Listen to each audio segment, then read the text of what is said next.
Just,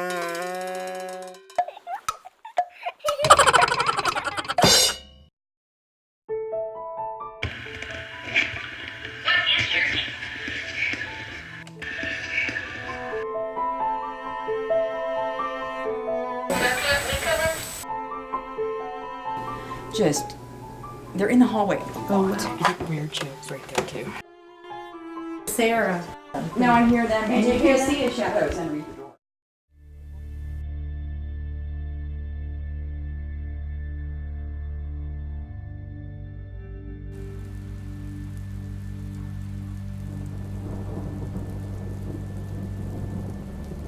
A precious one from us is gone, a voice we loved is stilled, a place is vacant in our home that never can be filled.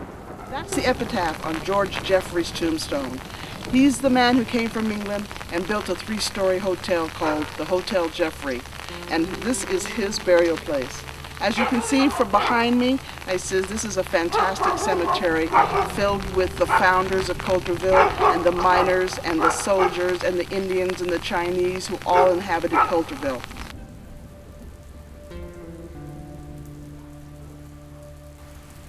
In 1848, 2 major events occurred that would start the state of California on its road to prosperity, rich in culture and diversity. On January 24th, a carpenter from New Jersey named James Marshall was building a mill on the American River for a man named John Sutter. He would find a piece of flattened rock, no bigger than a dollar coin, and that discovery would ricochet around the world. On February 2nd, a treaty was signed ending Mexican rule in California and adding it as a U.S. territory. A mere 10 days apart, and yet these 2 events shaped our great state into the annals of our nation's history. For the next few days, we are going to explore and investigate one of the most important historical areas that turned all eyes towards Central California in the middle 1800s, the Gold Rush. It brought people of all nationalities, cultures, and economic backgrounds out west. Farmers, merchants, foreigners, city slickers, Mark Twain, gamblers, and even politicians to this part of the country. And all for what? A little piece of this. Gold, that precious metal that for hundreds of years has been the most sought after prize over the world. And here in the West, it was no different. By 1849, that little piece of rock would change lives, ruin dreams, make and break fortunes. And when all was said and done, 125 million troy ounces of gold, worth more than $50 million by today's standards, was dug out of the ground. And get this, more than 80% of the gold in the mother lode is still in the ground.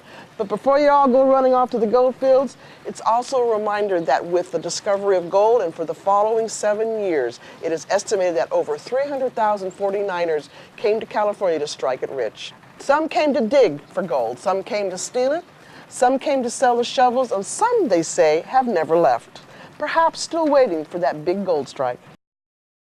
Welcome to the second episode of Hauntings in Central California. We are here in Coulterville on the western ledge of the Mother Lode country, a fascinating place and not grand by any means. There are no designer coffee shops within a 12-mile radius, but if you could do without that particular caffeine fix, it's just over 2 hours from Fresno and well worth the drive. But now join us as we explore the history and investigate ghost sightings in Coulterville, California. Imagine Central California in the early 1800s. First, as part of the Spanish Empire in 1769, it was referred to as New Spain until Mexican independence in 1821. During Mexican rule and for the next 27 years, California was parceled out in land grants that were given to the church for missions and to top-ranking Spanish soldiers who built large ranchos throughout Central and Southern California.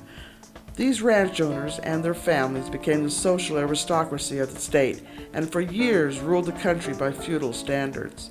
Until, that is, the Mexican-American War ended with the signing of the Guadalupe-Hidalgo Treaty on February 2, 1848, and California was a free republic.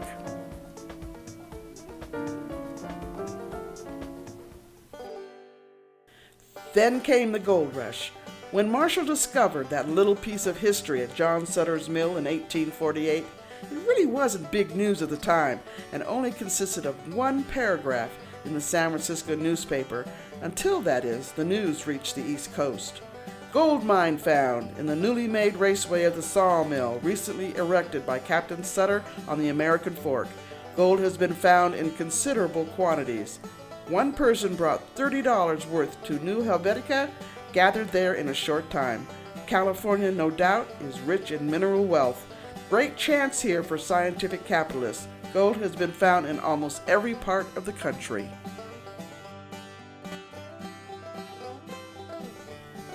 When that article was published, cities like San Francisco had a population of 600, but the inland valleys of Central California and Sierra foothills, where very few white settlers visited or even knew about, were populated by numerous Native American tribes, including the Maidu, Miwoks, and Yokuts, and others whose ancestors had lived here for centuries. But after the gold rush in 1849 and by 1870, the Native American population in California declined to about 30,000 from 150,000 in 1846 due to disease, malnutrition, and campaigns to remove these tribes from the gold mining areas. The miners invading the land in search of gold found themselves in conflict with the Native Americans, as they soon depleted the game and other natural resources which had sustained the tribes for many years, but now left these non-warlike and agrarian societies to fight for their very existence.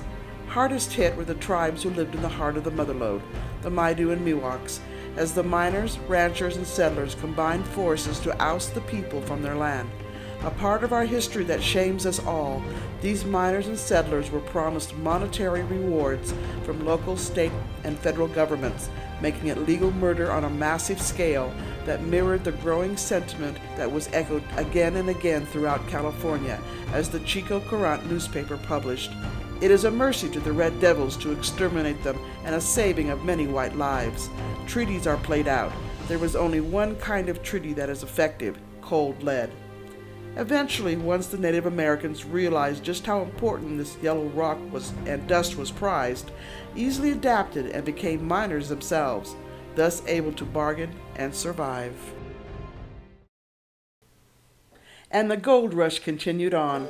Nowhere was it more evident than in the Sierra Nevada goldfields along Highway 49, so named for the 49er gold seekers from Oakhurst in Madera County to Coloma in El Dorado County, where remnants of a bygone era haunt the countryside, telling the story of those who came seeking fame and fortune. Lone brick walls and stone foundations are all that's left of most, but in its heyday, mining towns along Highway 49 with names like Hornitos and Chinese Camp, to name a few, sprang up out of nothing but the blood, sweat, and dreams of those hardy pioneers. Still, there are a few towns in the Motherlode that have survived the fires, played out mines, floods, and migration of miners to other goldfields that thrive on tourism. Towns like Sonora, Mariposa, Jamestown, and Columbia, with small populations, a colorful history, and 150-year-old buildings that still stand. Coulterville in Mariposa County is one such town. It started as a small Mexican village that sat in the foothills of the Sierra Nevada mountains, just 145 miles due east of the San Francisco Bay. So small, in fact, that its original name, if it ever had one, has been lost over the years. But one man with a flag would bring change and establish our little village as a thriving gold mining town, and even though the town would burn to the ground 3 times, and rebuilt over the ashes each time, what started as a small, no-name village would play its part in Central California history, and its name would also change 3 times.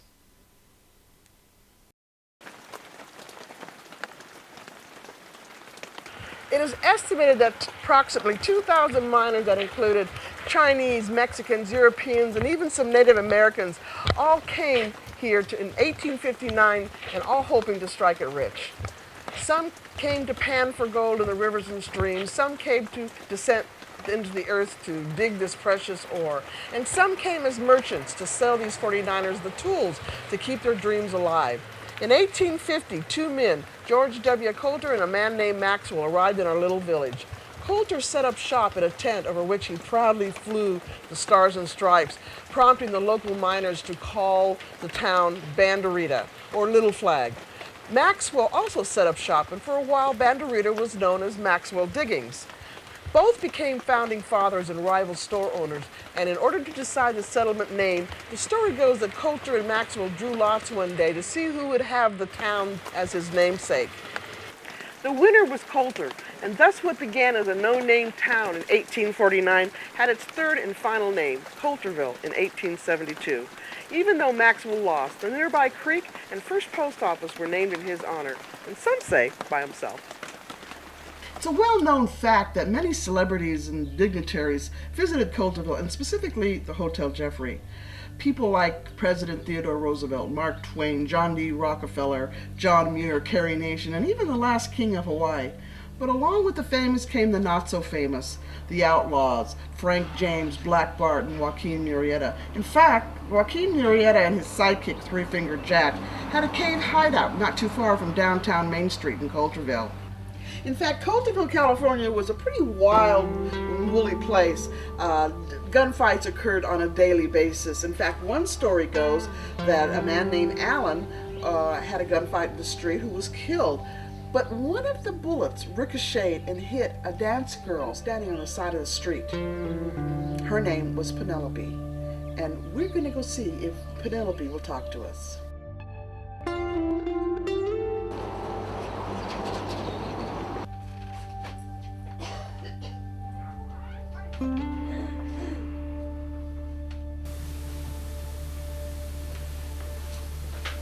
We're here at another stop thrift shop in Coulterville, California, and it's an interesting place, and I want to introduce you to the owner, Scott Frame. And Scott, I want you to tell me a little bit about your store and the building and what you know of the history. The building was constructed in the 1850s. It burned down in the fire in 1879, burned down again in 1899, and was reconstructed by the Minnie Fraser. This was a boarding house. Okay. This used to all be a dirt floor. Everything inside the building was used for stables. There's metal doors out front. These doors were constructed in 1853, and these are the original doors to the boarding stable. These doors would be opened, they would bring the horses in, bed them down for the night, and give them new horses to continue on with the stagecoach up to Yosemite. In the back was a blacksmith shop. Oh, wow. The wall that we're looking at is the original wall that was constructed in the beginning of the 1850s when the Gazzola building was constructed next door.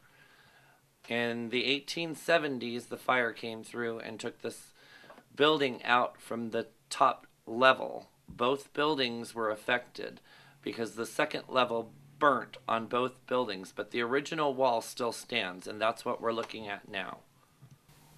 And I know that you've got a mixture of a lot of things from different time periods, the 20s, 30s, 40s, and you have a few things here, and I wanted you to tell me a little bit about what you've got here. This is interesting.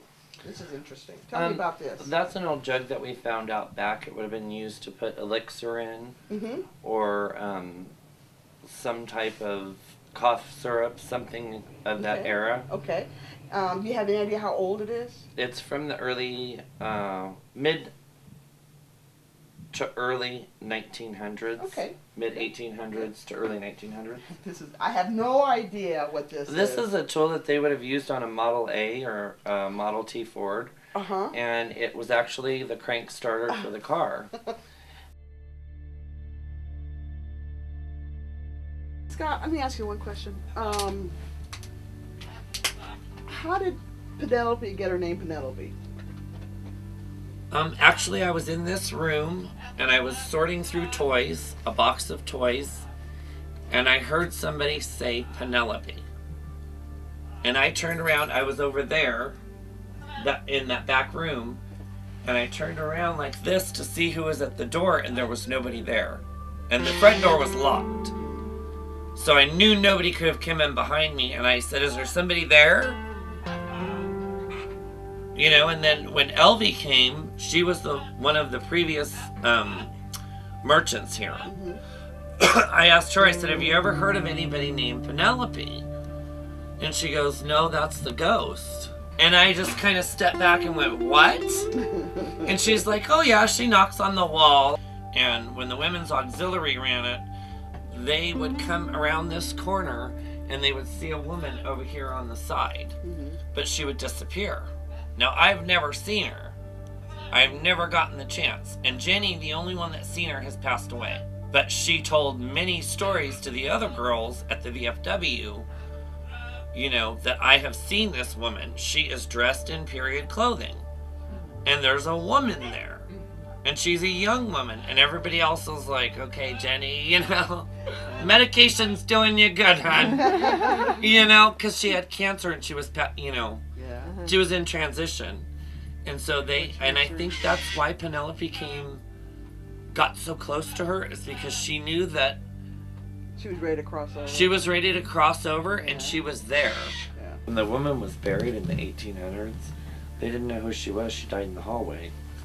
And there was a gunfight in the middle of the street, which I'm assuming that the man was either her husband or her boyfriend that got shot.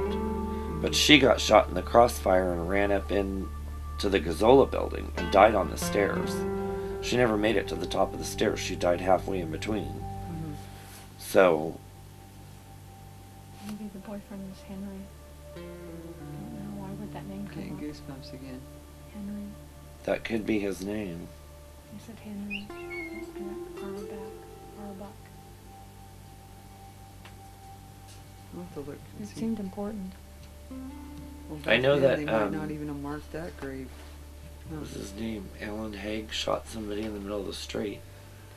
That could have been who it was. There's a lot of trauma behind it. Penelope, could you say hello to me?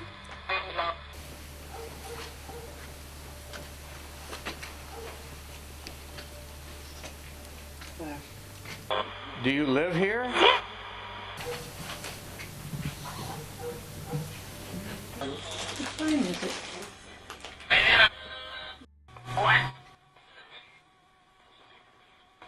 That was pretty clear. What? What? What? Did you say what?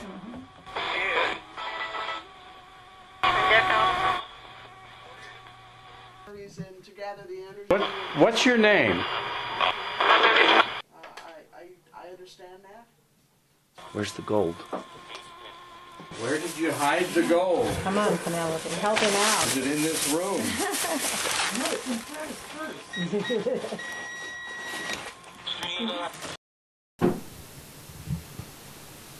We got one knock there. Thank you, Penelope. I think she's hanging back. Maybe you should just go back, if they let you go back there and just sit at the table and have a session by yourself. My guide said, do you take charge? Me? She likes you. Okay. Penelope, if you're here, can you just come and talk to us? Oh, she thinks we're trying to trap her, maybe. Okay. Well, we don't mean to trap you or anything, or think that we're gonna trick you or Penelope. anything like You that. can We- stay here as long as you want. No, we don't have you move on or anything, because I believe you're having your experience of wherever you need to be. It would be like if you came to my house and told me to move on, I would not appreciate that. And you're doing your own experience. I'm getting goosebumps right now. You're doing your own experience. Feels You're like it's getting helping. colder in Oh, here. it is. You're helping with Coulterville. When you were talking, I started feeling emotional and goosebumps. Yeah. Like she was. And I felt it cold she was right liking here. What you were saying. Well, you know, guys, it's Is it? 62 right now. A second ago, it was 51. Really? Yeah, Yeah. I felt it right here. It was like she came around me. Like she walked over this Yeah. way. It was when you were talking to her. Yeah, And Michelle is a great channel for writing, and 51, I know you 50. you trust her and you love her. I think she 50. kind of reminds you of somebody that you knew, and We're getting some temperature fluctuations there that were. oh, my body's Yeah. starting to Yeah. shake a little bit. I feel like that you guys are like family, and she's like never leaving. She said Whoa, she's never. 49. I feel the I'm temperature shaking. dropping. I know. Why am I shaking? 50. Using your energy. Is it still getting cold in here? Or? Well, It feels like it. Are you shaking? Yeah. I don't know. She's using my energy. Let me 50. turn this on. I don't want to scare her. She's scared of 51. it. 49. Penelope, we're back again, and we've been talking amongst ourselves, and hopefully you've been overhearing what we've been talking about, but we kind of wanted to know a little more about you.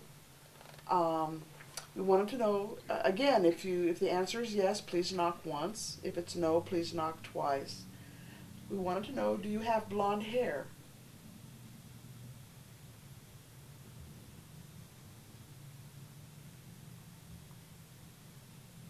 Were you about 5?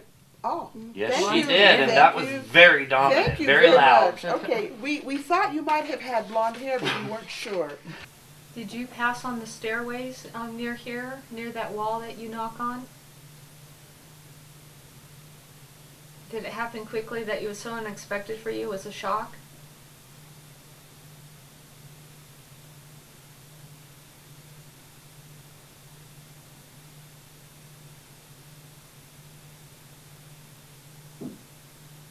Thank you, Penelope. I'm getting you felt deprived of what you were intending with your dreams in that lifetime, and you felt like it was taken away from you.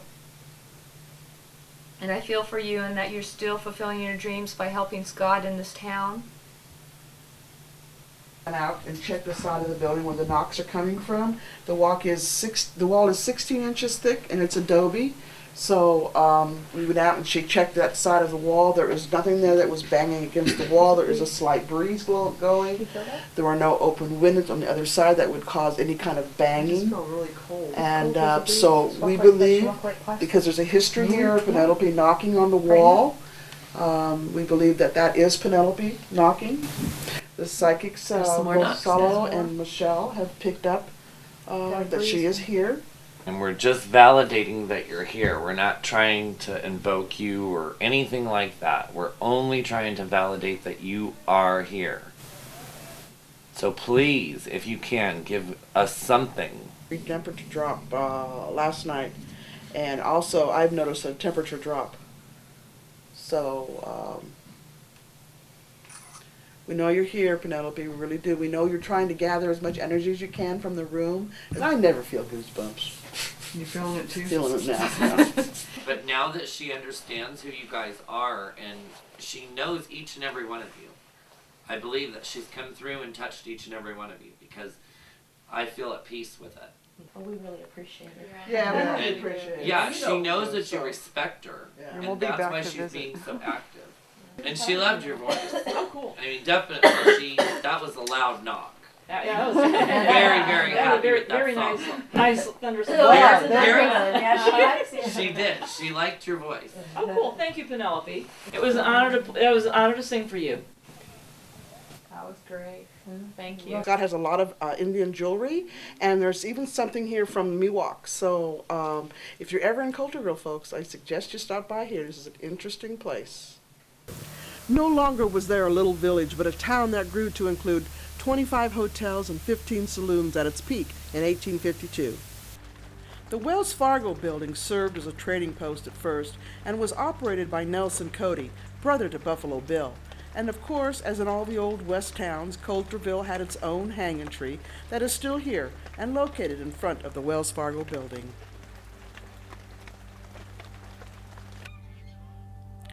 As in other mining towns, there was a large Chinese population in Coulterville during this time, and not just as miners, but merchants who brought their families and opened stores, laundries, restaurants, and other businesses that flourished as long as the gold lasted. In fact, it was the Chinese miners who made an important archaeological find one day in 1850 at Horseshoe Bend, just west of here. Using a pressure hose, they uncovered the skeleton of a mastodon that had been concealed beneath 9 feet of gravel, along with a number of human skeletons for thousands of years. They were displayed in the Odd Fellows Lodge in Coulterville, but eventually moved to San Francisco for safekeeping, where, ironically, they were lost in the 1906 Great Earthquake. Fire was always a major concern for all the mining towns, and Coulterville was no exception. Basic services like water and sanitation were almost non-existent, as everyone was off in the gold fields and too busy to bother with civilized niceties. Fires leveled towns and sanitation problems caused sickness and disease. By 1859, Coulterville was a thriving community, but on July 19, 1859, the first of 3 devastating fires swept through the town until only smoldering embers and bare rock walls were all that was left. But the citizens vowed to rebuild. The second fire occurred in 1879, and again the people stayed and rebuilt the town. By the third and worst fire of the 3 in 1899, many businesses never reopened, and it took longer to rebuild, but the people who called Coulterville their home never gave up. Interesting to note, though, all 3 fires occurred exactly 20 years apart and always in the month of July. Eventually, most mining towns were either plagued by poor weather, declining gold output, or restless miners who left for richer diggings in the Comstock lode, and they became ghost towns. But Coulterville survived because the area was discovered to be rich in gold-bearing quartz. So even while other mining communities were abandoned, Coulterville had a second boom and continued to prosper. One of the first adobe buildings built in 1851 by Mexican laborers on the northeast corner of the plaza was called the Mexican or Adobe Hotel.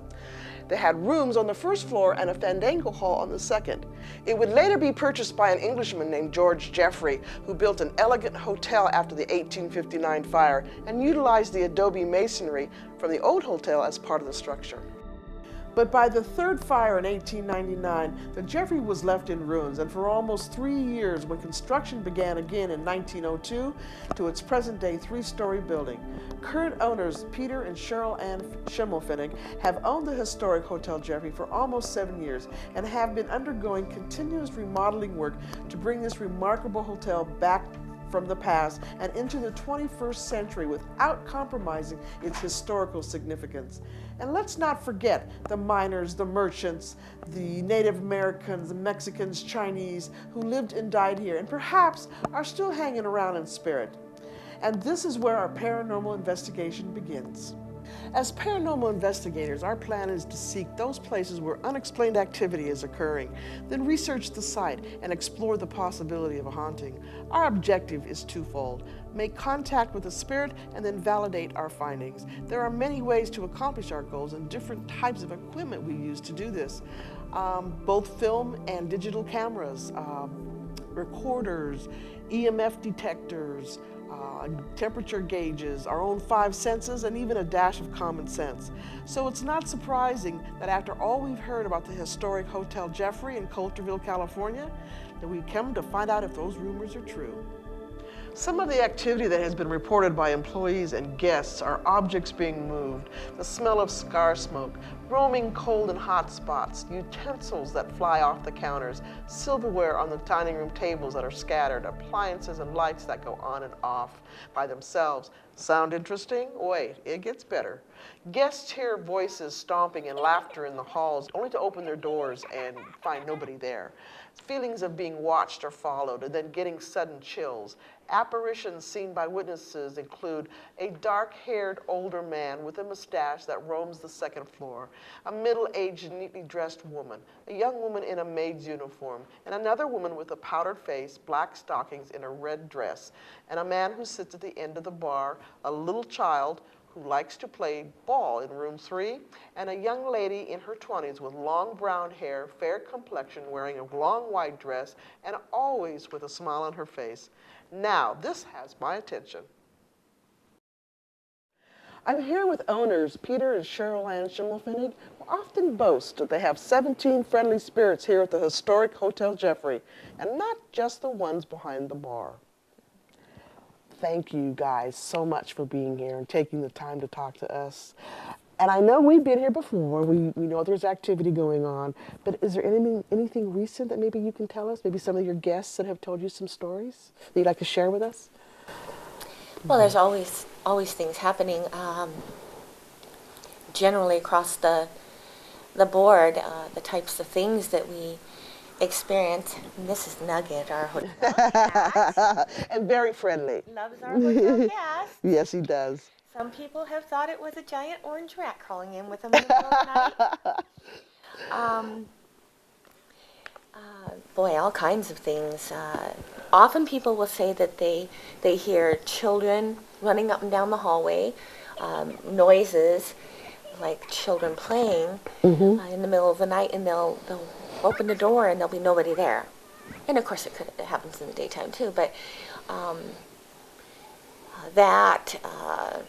things turn on and off by themselves, lights, water, toilets flush by themselves, the dryer has been known to be turned on by itself. Because we're in a winter close down, a shutdown, and we haven't done that since we have been here. I recall when we arrived here, an Indian spiritualist was in the building, and he seeked me out and reminded me that, amongst other things, that the spirit matter in the building were very happy that we had opened after being closed for so long. And he taught me that the spirits in the building didn't want to be they want to be around human beings. They don't want to be by themselves. Great. Some of them not even realizing they themselves have passed. Right. Just walking through the building this morning, I came across a phenomenon. I walked into the kitchen door and out the opposite kitchen door onto the street to get some trays out of my truck. When I came back to the kitchen, the deadbolt on the kitchen head was fully extended. It was in the full lock position, even though the door was open. And I thought that was odd, so I just walked through the door, but when I went to the other end of the kitchen, that door bolt was also extended, and that is telling me that they don't want the doors locked anymore, so they're putting the bolts out there to try to send a message to get back open. You know, I've come to accept the fact that it's just another part of owning an old building, is you have to accept all the features that come with it, and they are certainly a piece of the architecture, and long after we're gone, they will still be here. That's right. And That's right. meeting and greeting the next owners and the next guests throughout time. They're friendly spirits. That's right. To love this place and not want Yeah. to leave. Thank you guys both for being here and talking to us, and I will see you later, I'm sure. And just thank you for letting us come investigate again. As a side note, I want to let you know that Cheryl Ann keeps a journal and encourages her guests to write their experiences, their other worldly experiences in the book. Very interesting reading. The children playing ball in the lobby tripped us. I took a picture of a ghost in the backyard. A spirit moved our belongings around and touched our hair. This place was fun. We were staying in room 18, went to the men's room to shower. After shower, walking in the hall, I heard voices in room 20. Didn't think anybody else was on the floor, so I asked Cheryl Ann if anybody was in room 20. She said no. Here's the book. Welcome to the club. Awoke during the night. A lady was in our room to dump the garbage. A little later, woke up to a man standing at the end of our bed saying that we can't use cell phones and such. I'm here at the Magnolia Saloon at the Hotel Jeffrey, and I'm talking to Freda Rawls, who's the housekeeper for the hotel, and she's been telling me some amazing stories. And Freda, give me a couple little stories here that you could relate.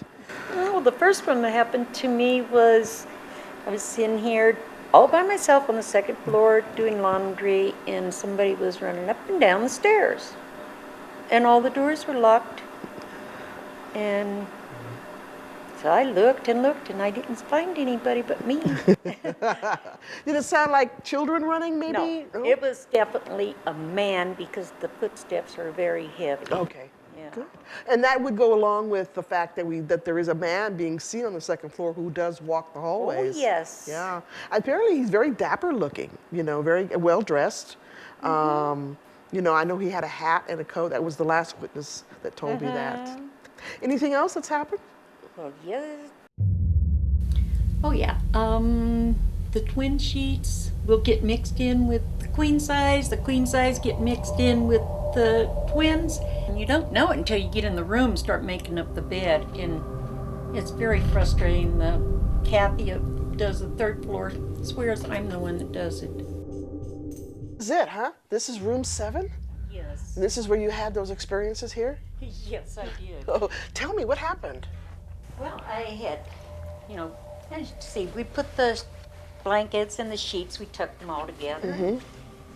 I came in over here to get the quilt, and I turned back around, and the covers were such. Maybe they didn't like the way you made the bed. I don't know, but I'm like, what happened? Yeah. So I had to refix it. And then I think you heard some footsteps. Oh, yes, on the stairs. Yeah. Yeah, and that was when you first got here. Uh-huh. Yeah. And I wasn't quite believing until then, and oh my. Yeah, that was quite an experience. Oh, great. And it was, you could tell it was a man. Yeah. Well, heavy? Heavy footsteps, yeah. Good. Well, just letting you know they're here. Yeah, they sure have let me know.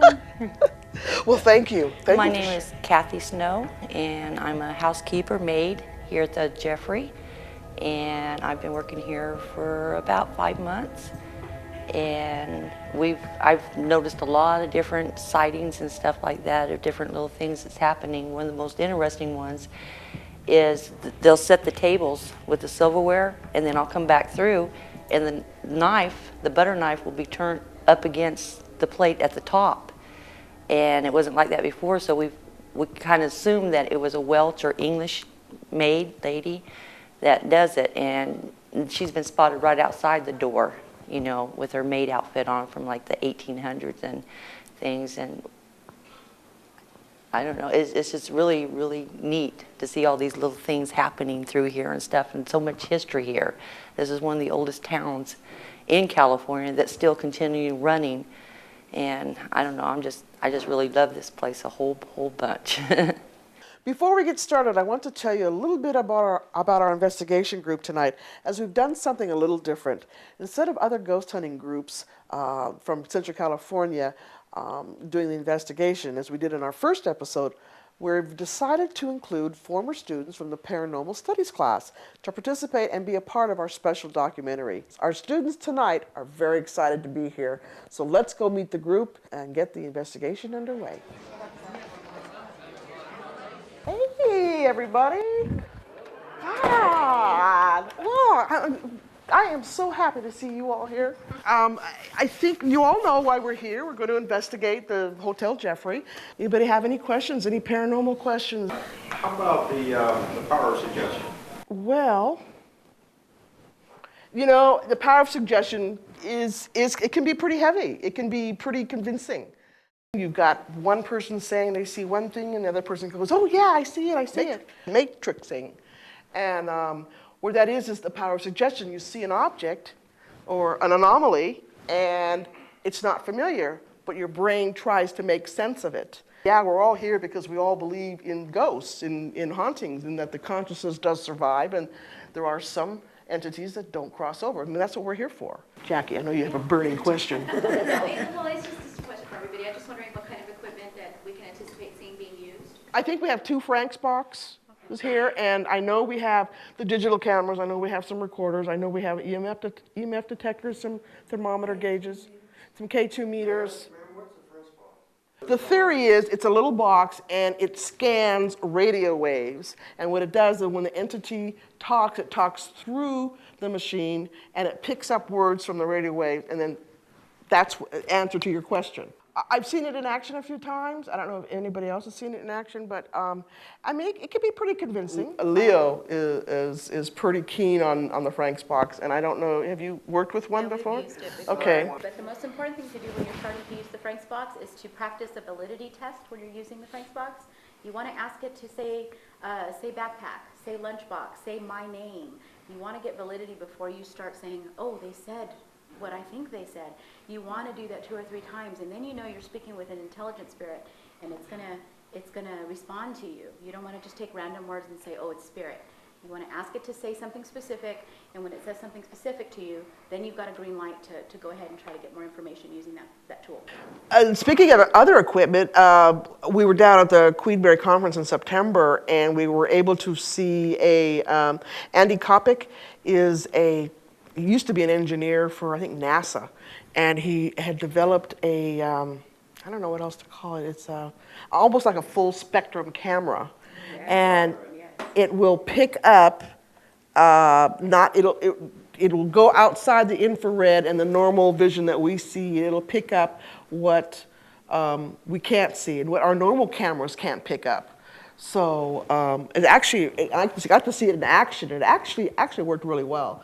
It's right now in the kind of the prototype stage. So he hasn't got it, so sophisticated yet and kind of broken down so it's easily, because it's in 2 parts, so it takes really 2 people to handle it. And then he had the LCD screen here, and we were in the pool area in the Queen Mary, and then he had the camera pointing across the pool, and then a cable from the camera all the way to the end of the pool. He had a Frank's box attached to the end of that.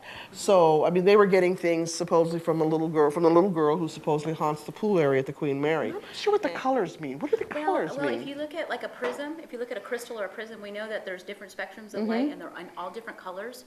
So the camera, I guess, can pick that up. And actually, animals have that in their eyes as well. There's something in their eyes where they can pick up colors that we don't see. And also children have that too, up until about the age of 12.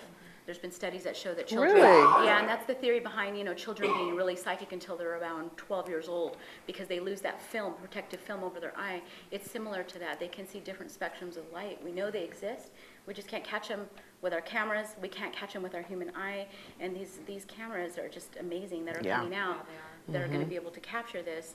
It does exist.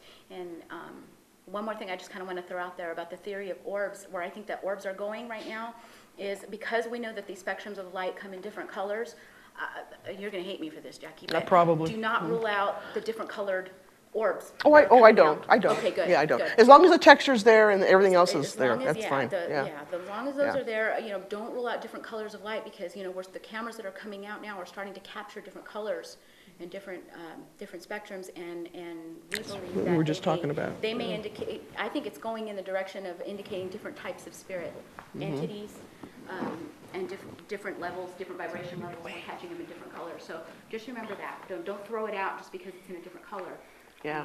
We're still learning. Yeah, and I've seen red ones, I've seen blue ones, a green one, no black, no yellow, but yeah, and as long as you have the 3 requirements, the texture, the symmetry, then you're fine. We just don't know what the colors mean.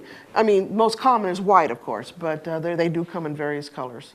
We don't know what they mean yet. I wanted to mention a new tool that Andy came up with. It's like a static box. I don't remember what he called it, but we used it in the Wolf Manor. And it was real interesting because it made a slight static. First you tune it into the room and get a setting.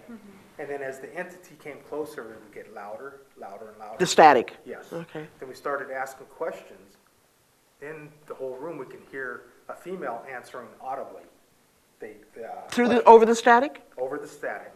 And we also caught it on EVP. And it was Andy Kovac. The last. But what did he, when he set it up, you said he's measurements or? Yeah, he tuned it in just to the silent room with everybody in there. Then he started asking the questions, right, James? Yeah, you kind of go baseline reading with everybody totally silent and quiet, and then he started asking questions. Yeah. And as he got responses, the static would go. It's something new he just came up with. Is it man-made static or is it radio wave static? What kind of static is it? It's more like radio wave static. Radio wave static. That he tuned in, and as this entity came closer and as it dissipated, the static went away. Okay. And then the voices disappeared. But what's interesting is the questions he was asking, the lady was answering. We're here, and we're going to be talking with the psychic unit, the Lightworkers, and they've done some special things tonight, and they're going to tell us what they found at the Hotel Jeffrey. But first, I want to introduce you. We have Salo Stanley, we have Jennifer Dooms, Michelle Tedrow, and Darcy Bellows, and these are the Lightworkers, the CCPI Lightworkers. Ladies, I understand that you went to room 8? 8. You started in room 8, and you conducted a... kind of an energy circle. Energy circle? Yeah, energy okay. circle. You conducted an energy circle, and you found some amazing things. Tell me about it. It's awesome. It's when I first got here, because room 8 is mine, and before I came, I wrote down room 8 In from fact, home. she called me. And I called Darcy and said there's something with room 8, and I felt like there was going to be activity in there, and and then when I got here, I felt someone right away in there, a female. And then later on, we went back up after dinner, and we had several experiences. You want to talk about the door? Oh my gosh, yeah, we walked in and we were just standing talking amongst ourselves and gonna start some investigating, and the door flung open on its own. Well, of course, we thought we would try to debunk it and shut the door again, and I walked up to the door and Salo was filming, so we got it actually on video, and we asked it to open up if there was somebody there, and it opened up on its own. It's significant to note also, right before the door opened, the lights kind of dimmed. Oh, yeah. They didn't Oh, go all you had- the way oh, down. okay. But, Okay, so it wasn't necessarily a surge, but it was a drain. Yeah. Okay, that is significant. And then we got orbs. Jen got 3 orb moving behind Darcy, right behind her, then it went up and into the bathroom. Okay. And we were seeing with our physical eyes also things going by. That's the interesting part is we would say, one of us would say, I just felt something go zoom, zoom. And so then the other one would take a picture. Yeah. And sure enough. I have an interesting question.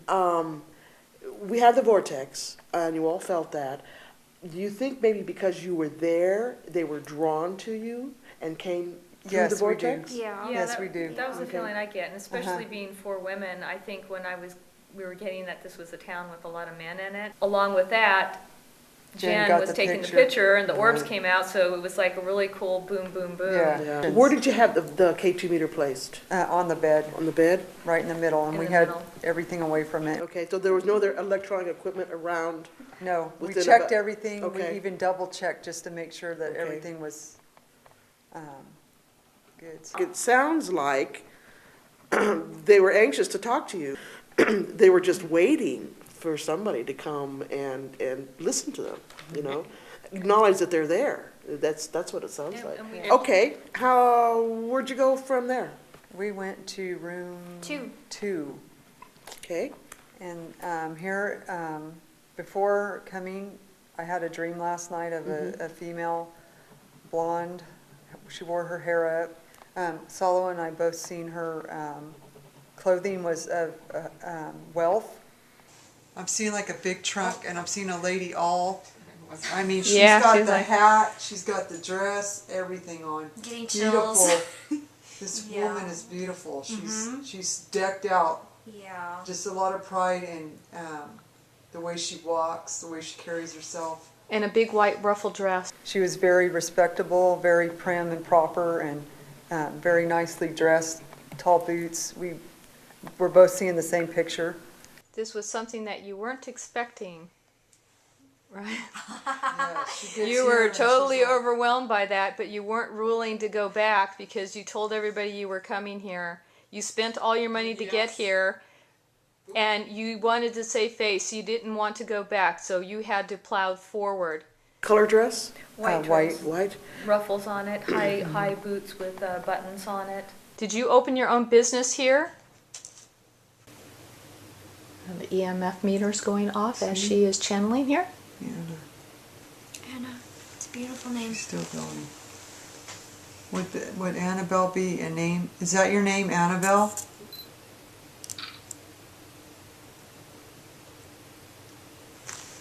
Yes. Once more for yes, Annabelle.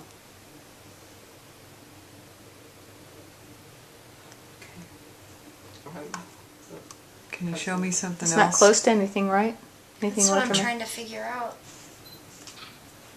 Do you like it here? Duh. I just got Catherine. Does Catherine, do you Who- know a Catherine?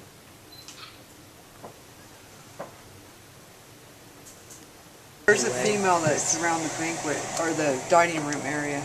English woman, blondish brown see, hair. that's what we're thinking is it was Welsh or English because of the knife. What's the names? I'm thinking it's a Welsh or English. Oh, yeah. The maid and stuff Yeah, like she that. is. Welsh or English. But she because actually- the knife, because in the old days the knife was always up Oh, across really? the top, and that's where the knives get switched. is There's across one the that top of the switched plate. this morning. Oh. Well, that's the maid. We lady, got that's another what she said validation. too. Did? Where? They thought that, remember I told you the English woman is the one that Yeah. does the silverware and stuff? The keeper. They said that She puts the knife at the top like the English would. Oh my gosh, we got a So picture that's of that what we- this morning. So even though She's she a wasn't very- what she expected when she got here, she ended up being happy. Yeah, she here. likes it. Okay. We have 19 people, so I'd like to separate into groups, 7 person per group. I will probably start one group in the saloon, one group on the 2nd floor, and one group on the 3rd floor.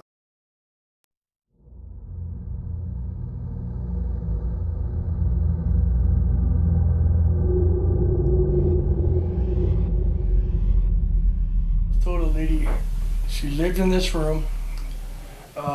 She either passed away in this room or somewhere else, but she only went from here to there. She didn't go anywhere else back in her lifetime. And I believe she died from a heart attack.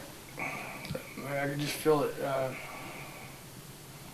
You know, we can get confirmation through that redheaded lady. When I see her, we'll talk to her again. Yeah, we need to interview her. But she showed me this room for a reason. I don't know what. She made this room. Pretty much told me this is a priority. Go in this room tonight. Yeah. I think maybe she might feel something too. I'm not sure, but That's she made what a I'm point picking up is the lady in here made it a point to get that her. we were to know about this room. Yeah, that's how I feel too. And I can feel her presence strongly, and The maid. she is that wanted what you're us. talking about? The maid here, the redheaded maid. She likes her. And that's why I just felt that she made this a specific spot because this door is supposed to be locked all night. But she goes, you know what? She says that she worries about her. Really? Why? Did the maid say she's worried about her? The maid didn't. No. Well, I'm hearing worried, so I'm not sure if she says she's worried or it's the other way around. But I feel like there's a concern coming from one of them. This was the first room she took me to. One of the first rooms. Well, it happened for a reason. Yeah, You're supposed to come here for a reason. Yeah, and I believe that she showed me this room for a reason. Yeah. I'm feeling right now that she's really content right now to the Yeah. point Yes. to where She calmed down she now. doesn't have to make her presence known to us anymore. Yeah, she's With us calmed down. communicating When we first with came in her. here, it was like really tense anxiety, and just it didn't feel good. It felt sad. I feel like she's hugging me again, like Yeah. she's saying thank you. Yeah, I feel just like. And now she on my knows we're hand here. We have good intentions, and Right. we're not here to hurt her. Like, come back and or see do her anything again. or make her like a circus act. Is it okay if we come back and see you later? I'm getting yes. Okay. I know it's a little more crowded in here. But like I said, I came back to visit you. Could you please communicate with us?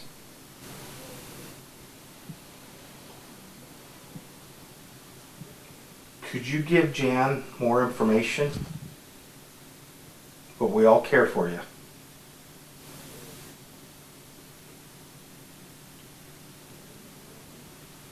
I don't know what happened to you, but I feel your sadness. Right now you'll see 2 green lights. If you can draw near to that, it will show us that you're here with us. Can you make them light up?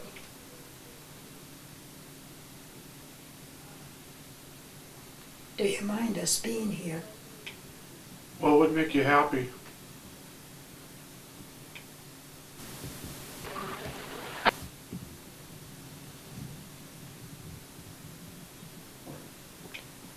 Is there anything we can do to help you?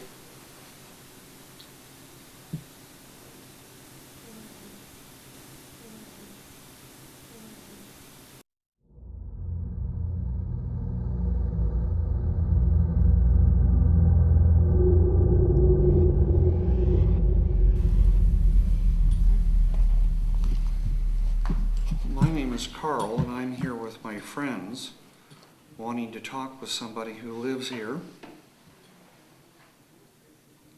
Could you tell us your name? Are you over 20 years old? How about 40 years old?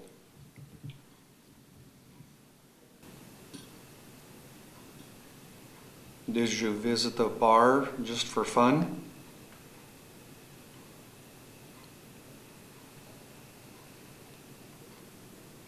Did you own a mine?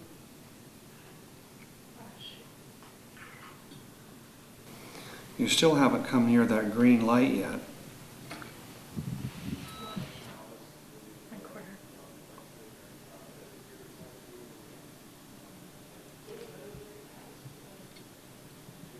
How about the mayor of the town? Is the mayor doing a good job? Are there spirits around here?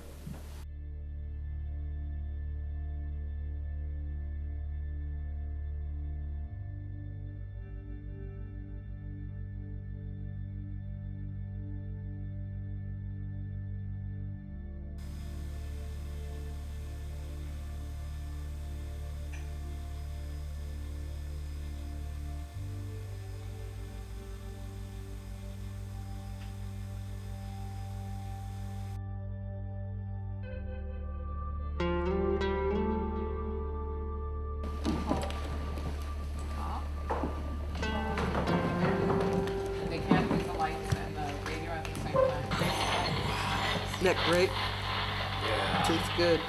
Oh, boy.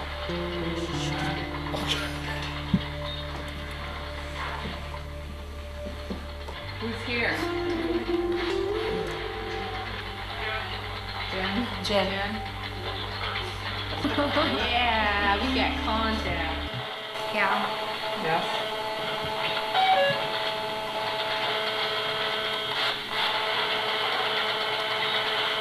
I think so. Will we be able to see it tomorrow? Yeah. We have contact to the other side. You think maybe you could flash how many people are here on the other side, not without holding it, but maybe do a count? Give us 1, 2, 3, 4, 5, 6, 7. 6? 6. Looks like 6 people. Wow, that was really good. That was a good one, huh? Yeah, thank you for that. Thank you. What do you think, Insomnia? I'm thinking I'm going to turn this off a little bit, see if they can do it without this energy.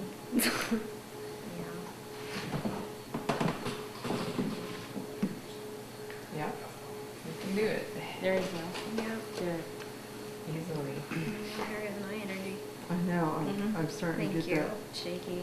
We're Feeling again. using our energy more now instead of the box. Shake. Yep. See, it's But okay. I wanted to debunk and make sure. I think we need to do another tactic here. Can you break hands? Yeah. Okay. Yeah, I want to see, you guys are emanating an awful lot of psychic energy. Right.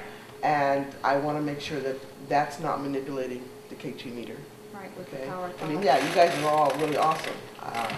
We need to make sure that it's the meter and this entity and not your psychic energy. Jackie, is there any way you can put 4 people that have no psychic abilities that are at the table? You want to try that?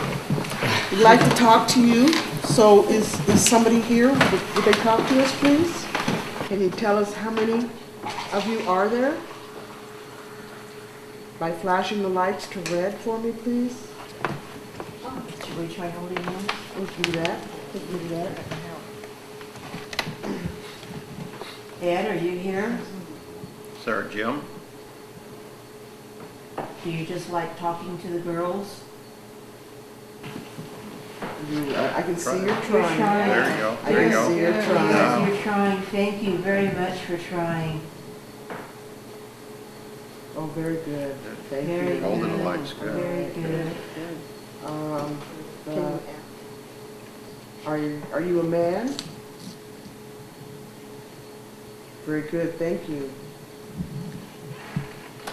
Is there a woman here?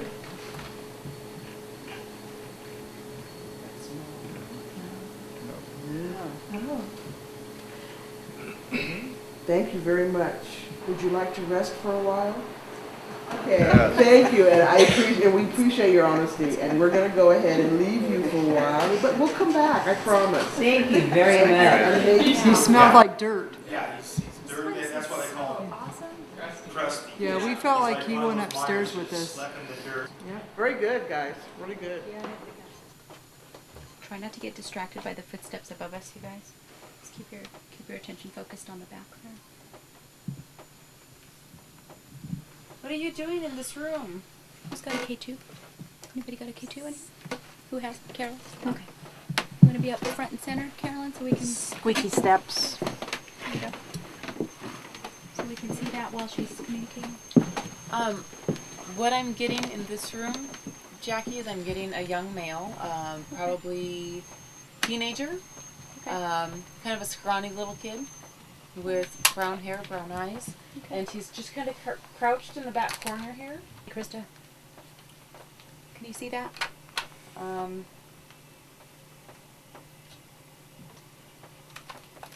I think he's Native American, but he dresses like a white man would.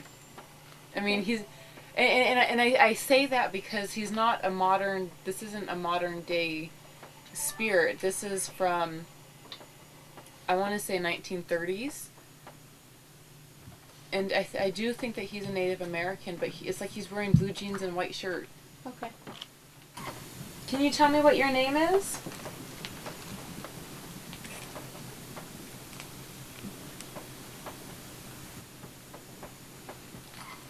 Did you used to work here?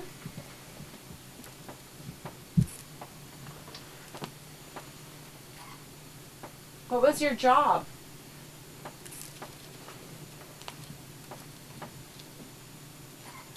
You gonna do it, JR? Sure. Okay, here we go. You treat spot VP 21. Temperature still 68.5. My name is Junior. Can you make a noise? Just to let me know you're back there. I imagine you're getting pretty lonely back there.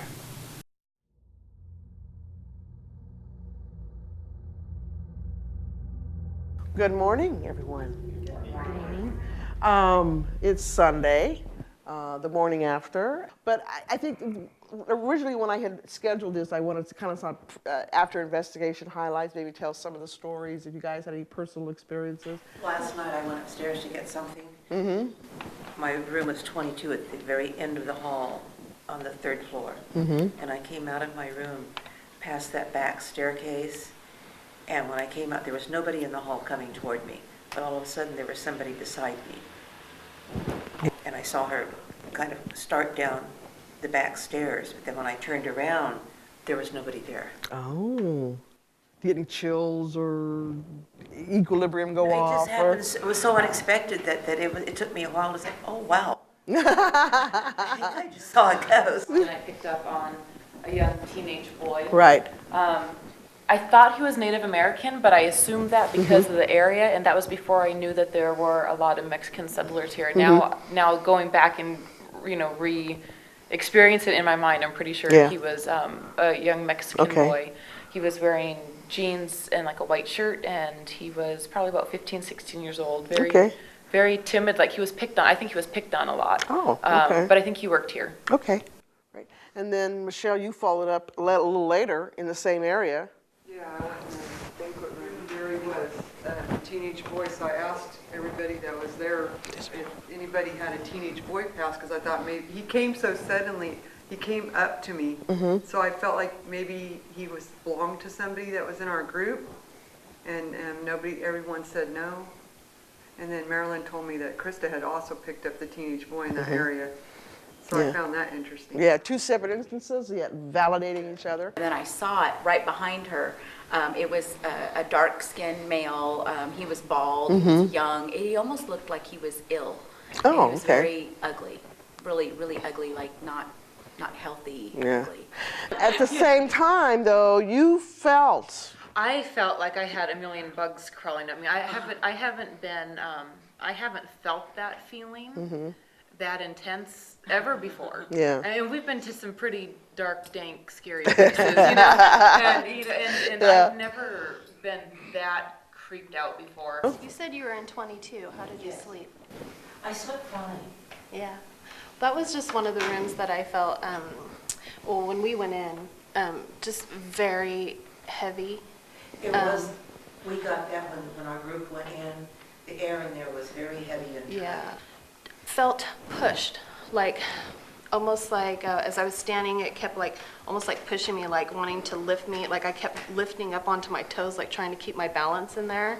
Like somebody was pushing me, almost kind of like the feeling of like maybe move or, you know, move over, get out, or like I just kept like rolling up onto my toes, like somebody was behind me. On a temperature standpoint, I took the temperature in the room Mm-hmm. and compared it to the hallway. And when you walk in the room, it feels warm, Mhm. but it actually was recording colder. Really? That's So interesting. It felt oppressive in there Mhm. and warm, but the actual temperature was cooler than the hallway. Yeah, that's Oh. what we talked about when we came in. We were like, gosh, it's like Yeah. warm in here and hard to breathe. Yeah. And he was taking the temperature and it was reading colder than, yeah, like you said, the hallway. Anybody else? Anybody else have any experiences they want to share besides room 22? I felt like I was having a conversation with someone all night. Mhm. I seen an old cowboy sitting in our chair. Ah. That was interesting. Oh, okay. But I felt like I talked to him all night. Every time I turned around, I felt like he was, or turned over, there he was again. Yeah. And you felt very comfortable there. Oh, very comfortable. Yeah. Very, very comfortable. It was Good. great. Good. Nothing negative, huh? It felt real good in that Yeah. room. Hello, everyone. Hi, Thank Jackie. you all for being here. This is great. We have so much stuff that came in from all the former students and from you guys as well. We need to go through it all, decide what we want to use for the documentary. Go ahead and let me know who you are, or let everybody know who you are. Hi, I'm Krista, CCPI, Fresno. Hi, I'm Jen. I'm CCPI Light Workers. Hi, I'm Salo, CCPI. I'm a light worker also. Hi, I'm Barb, CCPI. I'm also a light worker. Hi, I'm Steve, CCPI Oakhurst. I'm Carl, CCPI in Fresno. I'm Susan, CCPI Fresno. Hi, I'm Jim, CCPI Oakhurst. And you all know who I am. Okay. I think, as most of us know, but again for the audience, electronic voice phenomena is voices heard usually on an electronic device, or sometimes people can hear them from their disembodied voices. And I tell you, the biggest thrill is when you're standing in that room and you got your recorder going, and you're the only one in that room, and you're asking a question, and then you're getting answers on the recorder. You know, you go back, and you listen to it, and you're hearing hellos and goodbyes and get outs and I don't knows and yeses and nos, and you're having an actual conversation. You know, I mean, it's pretty thrilling, and most people, that's generally the thing that hooks them. You know, into ghost hunting is to get that EVP, because it's instantaneous. You know something's going on. You know something's out there. But yeah, electronic voice phenomena and just a regular recorder can pick them up. You know. So anyway, so let's listen to some EVPs. Okay. All right. Sounds good. All right. Can you tell us your name? Carolyn, can you stand closer to the door with the K2? Would you mind? Anybody? Because this was submitted by Jackie Harris from the Messengers.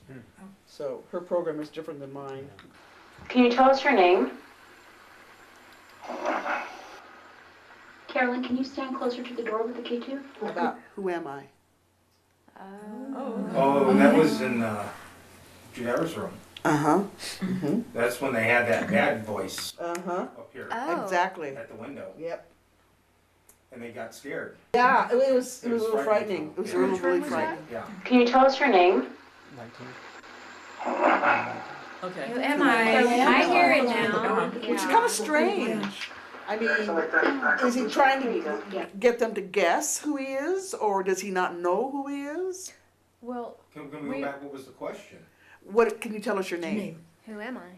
that would correlate with something like, well, who am I? Because I don't really have a cognizance of who I am. And there's also a theory too that once a person is crossed over, their consciousness, I mean, they don't really remember a whole lot. And, you know, it's maybe hazy, he may not remember who he is or when he was born or his prior life. So we have that. And so that may be, you know, well, who am I, you know?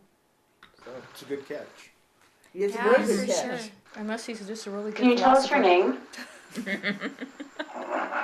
Who am I? Oh, Carolyn, can you stand closer to the door with the K2? Would you mind? What would make you happy?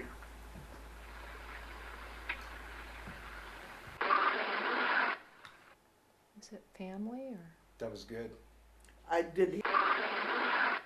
what Did makes you? you happy? And they said family. What would It was make a you woman's happy? voice.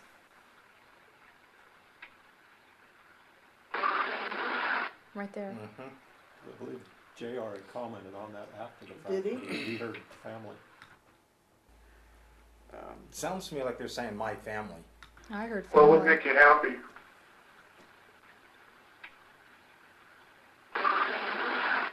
Is that you doing that?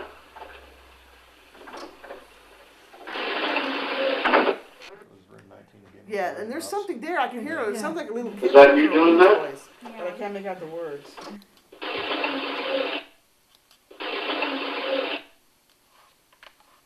Are you doing that? Yeah, it's right there, Yeah. little Yeah. kid. Yeah, that's what it sounds like, but I Yeah. couldn't make out the words. That's a very clear one. So if you could really, really say something really loud, or knock really loud, or do something for us so that we know that you're here.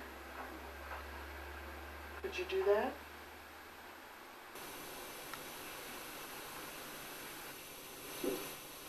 There's a knock. There's a knock. Very good. Actually, there's two other Very knocks. much. I appreciate that. You responded I heard the very knock, well. and I really appreciate that. It was very loud. So if you could really, really say something really loud, or knock really loud, or do something for us so that we know that you're here. Could you do that? True.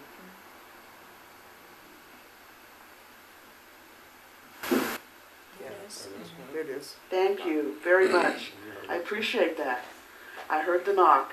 I think there's something more. Is there? It almost sounds like a woman's voice a little too. It's hard to tell because of all the increased static noise. You could talk into the red light here, but I think I just asked you psychically to hold it on the green for a long time, which you just kind of did. Is someone here with us?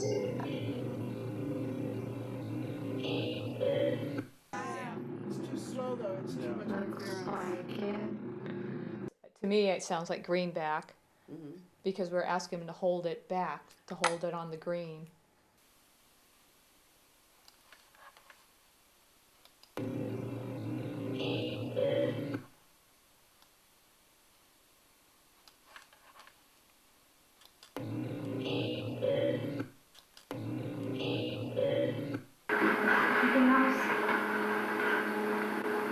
Were you home?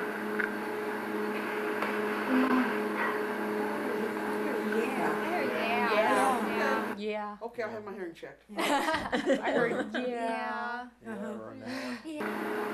Were you home? Yeah. Right, I heard the yeah that time. I heard the yeah that time. And it does sound like a child's voice, but why It would a does. child be hung? People are fascinated by the paranormal. More than ever, everyone wants to know if ghosts do exist. They're asking questions and looking for serious answers. Ghost hunters are seeking these answers. Leading in the valley in paranormal research and investigation is Central California Paranormal Investigators.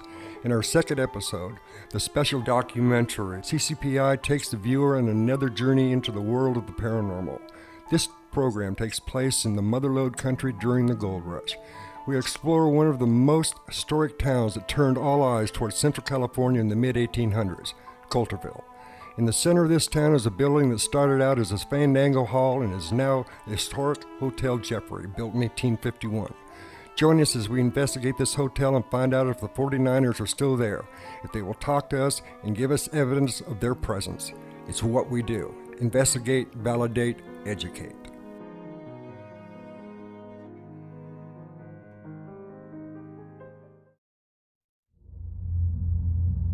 Like a child's voice, but why It would does. a child be hung? Maybe it wasn't the horse thief that you were home for. Were you home? Those two to me sound almost the same. Yeah, they do. Tone of voice. Was that you? And that's what I thought at first. It was her at Yeah, the I table. did too. I I don't know why you would respond to that. But Michelle's question. Unless you don't pick it up something. Yeah, right. That would be something I would do, is respond. If I'm picking up something, yes. If I'm feeling yes, I'll say You'll it. answer So, it, yeah. Yeah. Kind of a soft Yeah. voice. Well, it's a woman's voice or a That's what it child's sounds voice. like, a woman or a child. Yeah. So it's child's voice. Actually, But why it would a does. child be hung? Actually, I think that's a keeper. Absolutely, yeah. Okay, this was in her room. She'd have the recorder going. Okay, and 22 was her room? 22. Yeah. Yeah, 22 was her room, and she left the recorder going, and That's she where we she got left. the She locked the diggers. door and left. Oh, Okay. that's a great room. Yeah. I heard that. Yeah. Yeah. Yeah. Oh, Yeah. like that. And there's somebody in there. Oh yeah. That's, we know. That's The what door shutting, and then you hear the man's voice, and and the room there was nobody in there. Amazing, that's a good one. At the beginning. Do you like the weather we're having right now? This is Steve.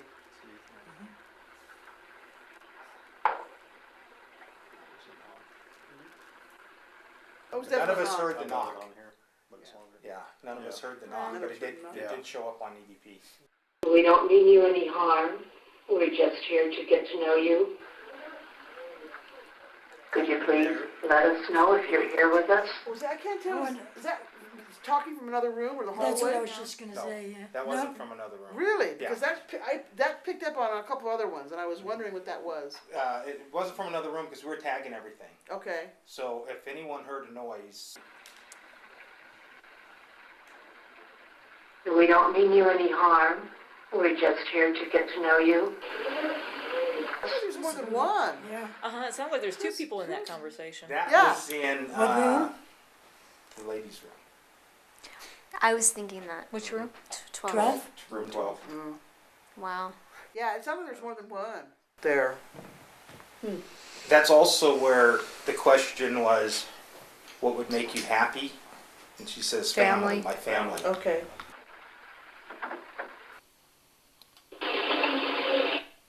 It's I can't make it out exactly what it says. And that's the room they said the little kid, they saw the little kid or that would come in. I do want to bring something up. I find that interesting that he said that, what the little boy said. Yeah, I can right through the That he headphones. sees us. He can see us. That was in JR's room, and where we hear the voice that's really, Threatening. they felt, threatening. They felt something evil in that room that night. Oh, who am I? The who am The I? who am I, they said, was an evil sounding Yeah. voice. That was Mike was in that room too. Right, Mike and the girls. And, Yeah. And that could be kind of what, relating to what the little boy's saying. There's two spirits, and he's saying he sees us, the other guy that's in there. the other Was spirit. Jackie, Krista, Mike? Right. Okay. I think. I think we picked up a lot of EVP. I think Oh, everybody yeah. did. But I'm always surprised after an investigation. Really? Because if I don't hear it, You know, 'cause they I'm don't know. thinking, well, no way to know unless you, check your evidence. Yeah. And then all of a sudden you start hearing things that Yeah. you know weren't there. Yeah.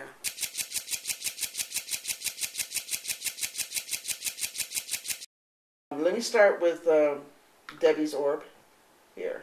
That's nice. That's Debbie Dukes, and she was so excited. But yeah, she got a good one. That was in room 12.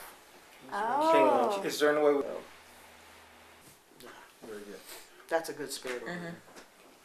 No happy faces in it. No That's happy a good faces. sign. That's a good sign. Textures even. Nice. Yeah. Yeah, this one's really good too. It looks a little not. It really is symmetrical here. Yeah. Because we can't tell because of the door, but it is symmetrical.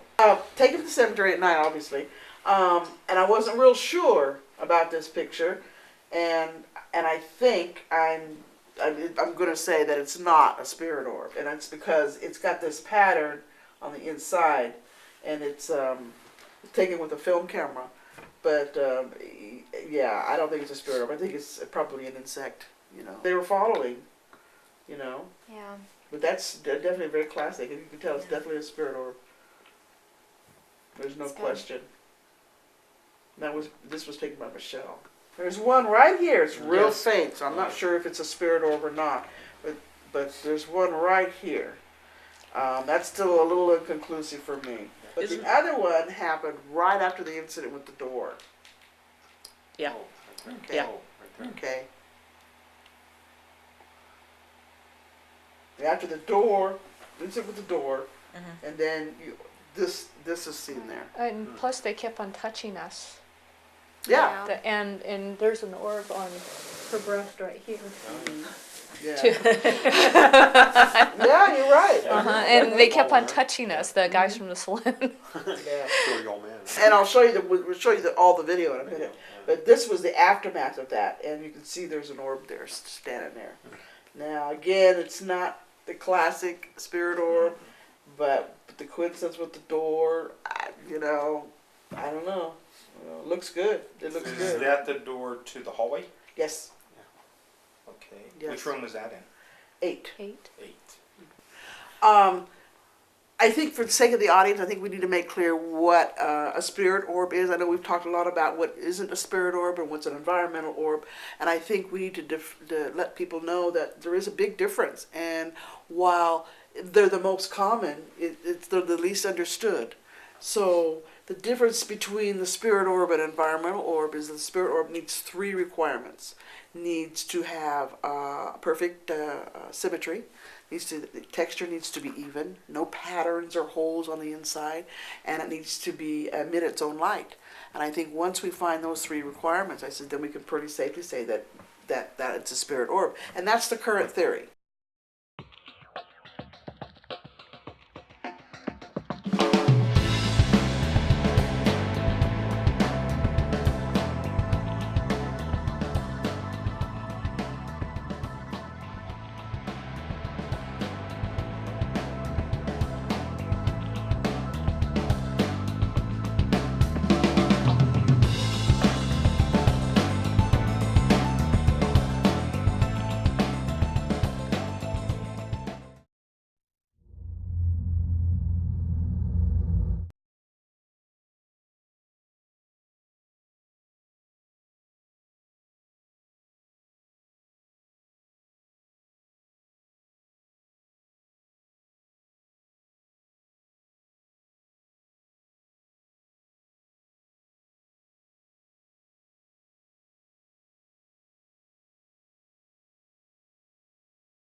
All right, guys. We're going to see some video now, and I think you guys are all going to be pretty amazed. This is really awesome.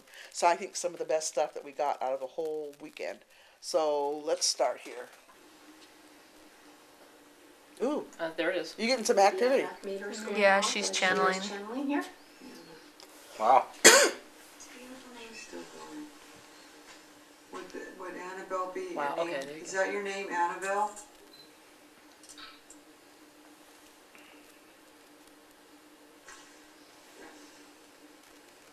Once more for yes, Annabelle.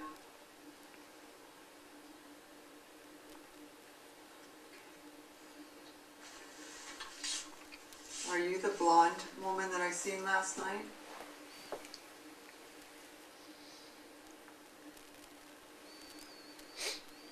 I came here last night. I think we've already met.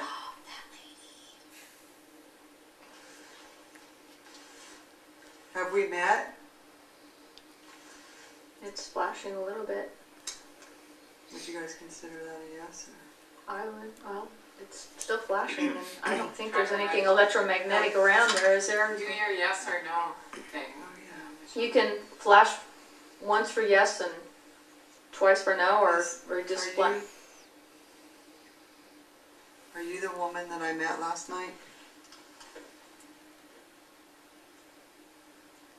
Can you do that again?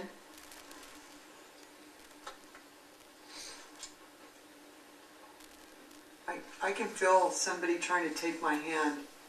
Normally I write the same all the time, but I can feel the difference. That was, when I first started writing with my guides, I would scribble first so they could get used to my energy. She's trying to take my hand. Yeah, she's right here.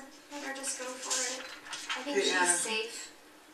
Wow. Can you show me something? Oh, okay. Now Yes, that's an affirmation. What else? I like Going going off crazy right now. Can you show me something It's else? not close to anything, right? Anything That's what I'm with her? trying to figure out. I know, and I asked her, "Are you wearing anything like a radio?" patch it down. I know. Yeah. Michelle. This is going crazy. That's really reactive there. Is there electrical here that it could be doing this? We were like all It trying to wasn't roll out it. earlier, was it?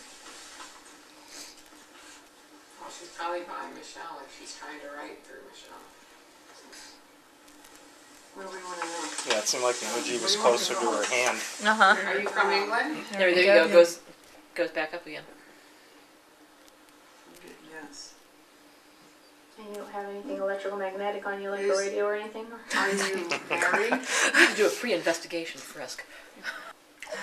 Is your husband, does he stay here?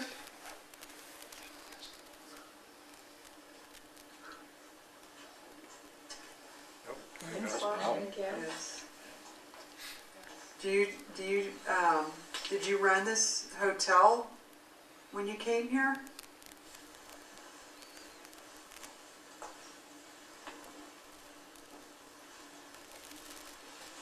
Is there a picture of you somewhere in the museum or in the hotel that we can look at?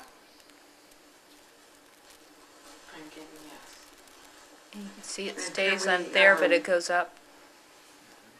Find out more about you It's in going the to go up museum? to 9, 8, and 9. Oh, there it goes. See right there? Yeah, wow. Yeah, that was good. That was good. Good That jump. was good. Lights were going too. Yeah, this is about the still in room 3. This is the ball, and we had some weird environmental things happening. Oh, here's a map. Yeah. We were asking about a map.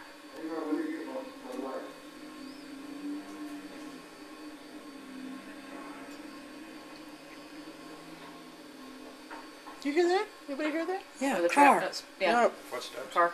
They're walking. Car and they're walking. Car going by. And another, And there goes the someone else. light. Bright light. Wow!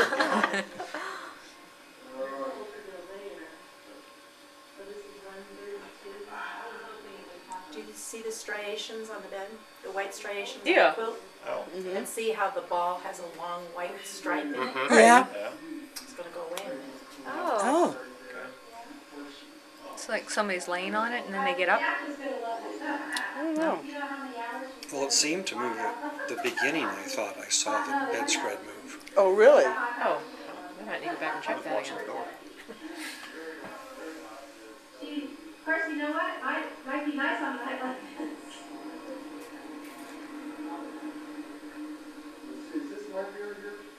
Yeah, I finished mine and I'm having such a buzz. Oh! What was that? What's going on?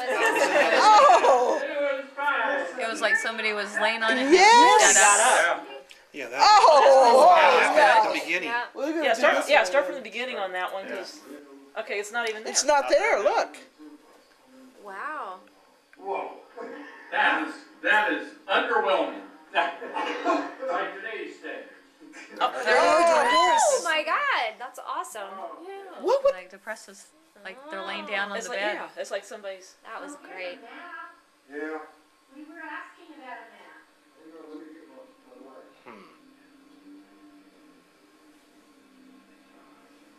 It's there quite a while. Yeah. Uh-huh. Yeah, it's still there.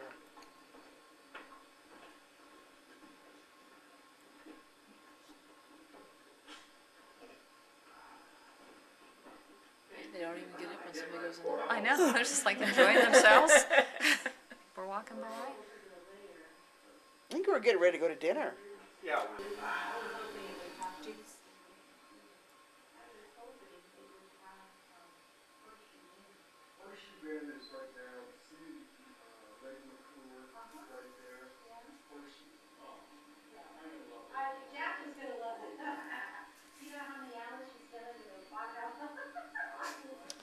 Thanks, Marilyn.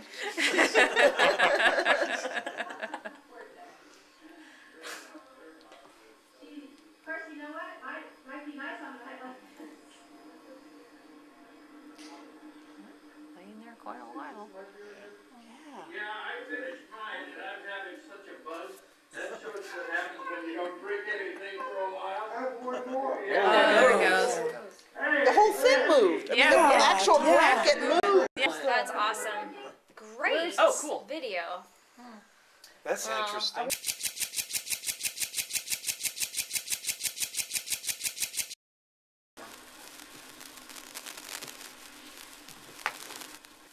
There's the clip. There's the clip. The light came on. There was a Yeah, the light light too, came yeah. on. Someone turned the light switch on. Uh-huh. There was nobody in that Yeah, the place was empty. Yeah. No, that was a light switch and the light came on at the same time. the second the click. And we'd all just left. We'd all gone to dinner. There was only 4 of us staying in the whole place. With the whole place to ourselves. Sounds like someone else is staying there too, brushing their teeth before they go to bed. So that was the night before everybody else got there. Right. We were there. This was Friday night. Wow. Okay.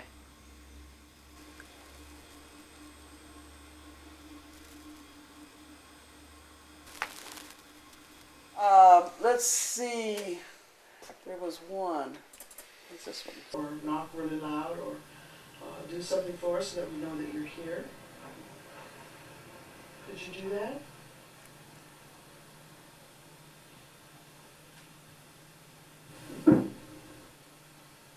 Thank you very much. I appreciate that. I heard the knock, and I really appreciate that. It was very loud. Yes, you hear me. Now, the people that were there, did you guys hear the knock? Oh, was it On there? Yeah, on that Yeah, one. that one, yeah. Everybody heard the knock in Yeah, the room. yeah. Everybody heard the knock. Okay. That's I wasn't it. sure if I just heard it through my headphones. It sounds like it knocked on your mic. Yeah, no, it actually It was on the wall. It was? Yeah, And and I was the a good, wall what, is very 20 thick. feet away from the The wall? wall, and the wall is very thick because you have Yeah. the store, and then you have this little breezeway, which there is no breeze, and it's like very still. It's like a storage area, and there's like cobwebs on the door, and you just look like there is there's been no movement since. And this wasn't an isolated incident. We heard knocking. She was knocking constantly. That was a loud Yeah, knock. she was Definitely. doing double Yeah, she knocks. knocked several times. Yeah, she knocked several times. So, yeah. Whereas security. Okay, Oh, guys. here's the door. 7:00 p.m. The door just opened by itself. It wasn't latched all the way, but it was shut all the way, and we're trying to recreate it. It's not happening. Okay, I know you're trying to get after. our attention. You got it. Let's see something else. Or should we just ignore you and maybe you'll do it again? I got a little orb at the top if it's not dust. Yes. Is that you? Yeah. Come on in. You want to come on in? We appreciate to have this demonstration. This really helps us catalog it and demonstrate it for us and everything. We really want to establish a relationship with people like us in the universe. That was the door.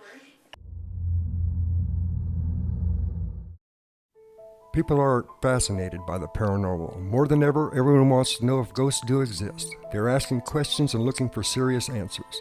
Ghost hunters are seeking these answers. Leading in the valley in paranormal research and investigation is Central California Paranormal Investigators. In our second episode, the special documentary, CCPI takes the viewer on another journey into the world of the paranormal. This program takes place in the Motherlode country during the gold rush. We explore one of the most historic towns that turned all eyes towards Central California in the mid-1800s, Coulterville. In the center of this town is a building that started out as a Fandango Hall and is now the historic Hotel Jeffrey, built in 1851. Join us as we investigate this hotel and find out if the 49ers are still there, if they will talk to us and give us evidence of their presence. It's what we do. Investigate, validate, educate.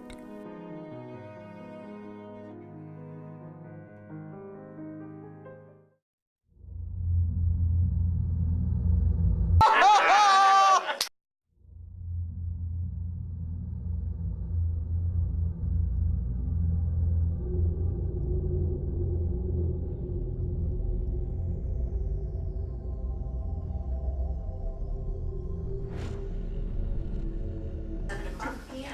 The door just opened itself. It wasn't latched all the way, but it was shut all the way, and we're trying to recreate it. It's not happening. Okay, I know you're trying to get our attention. You got it. Let's see something else.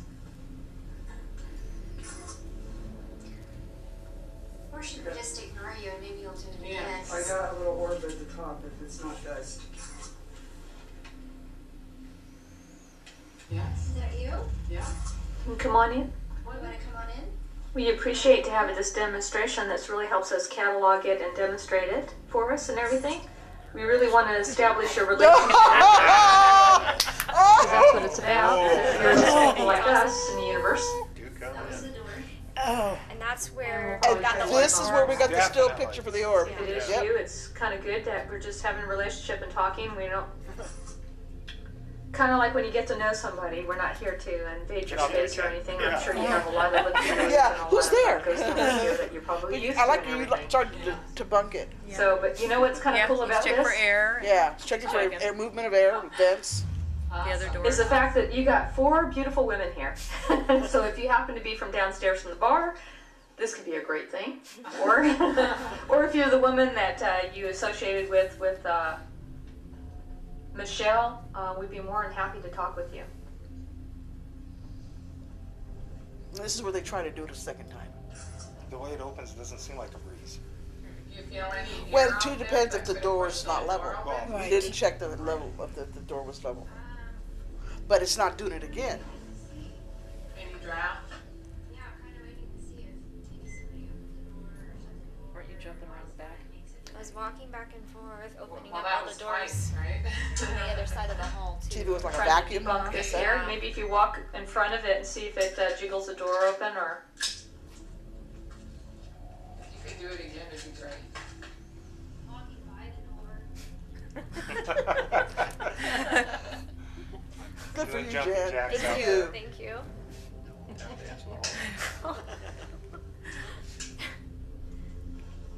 We got some ladies here who can actually hear you very well if you want to speak.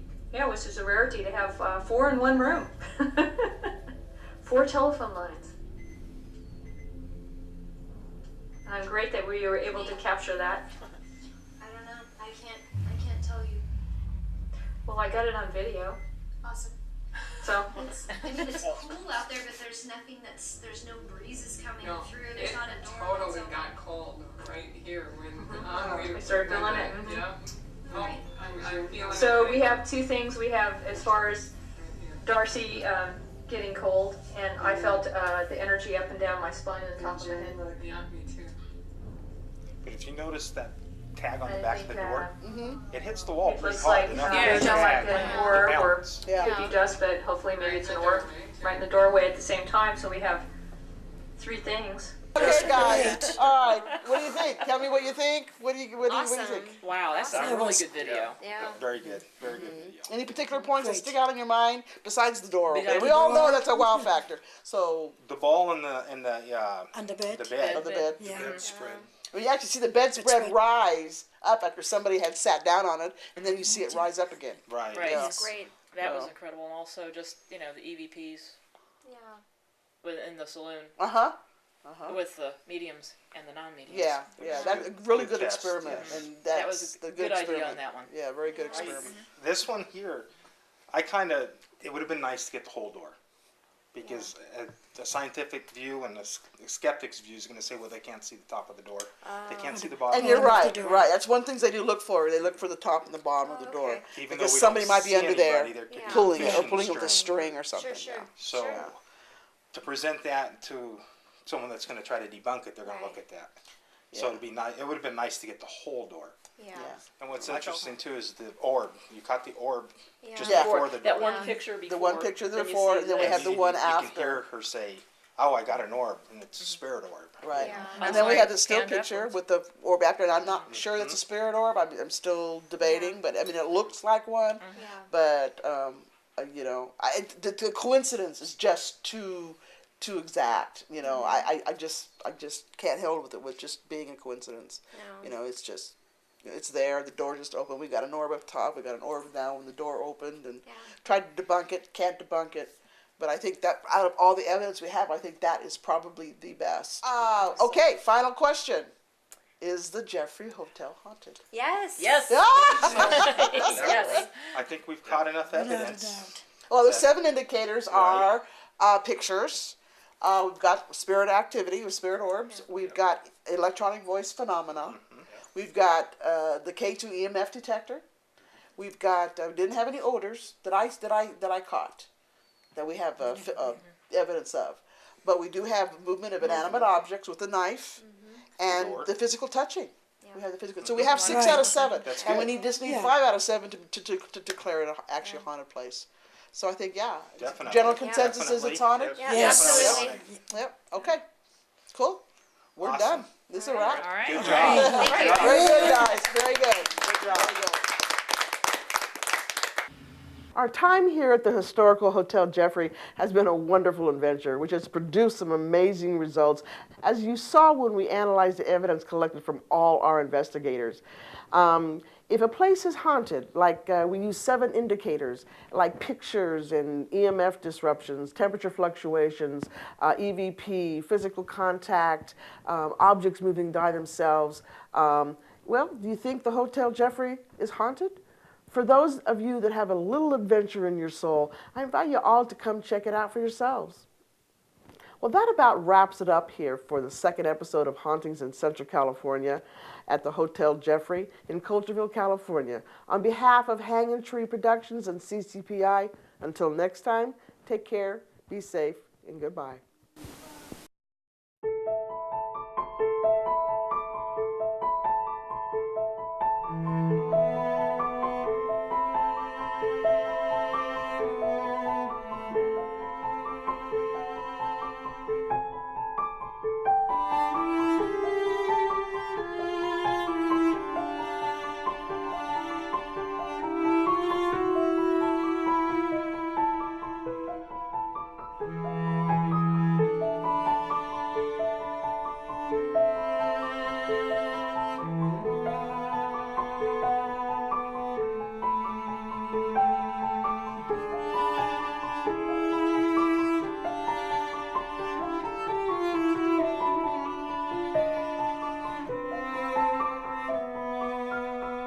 Thank you.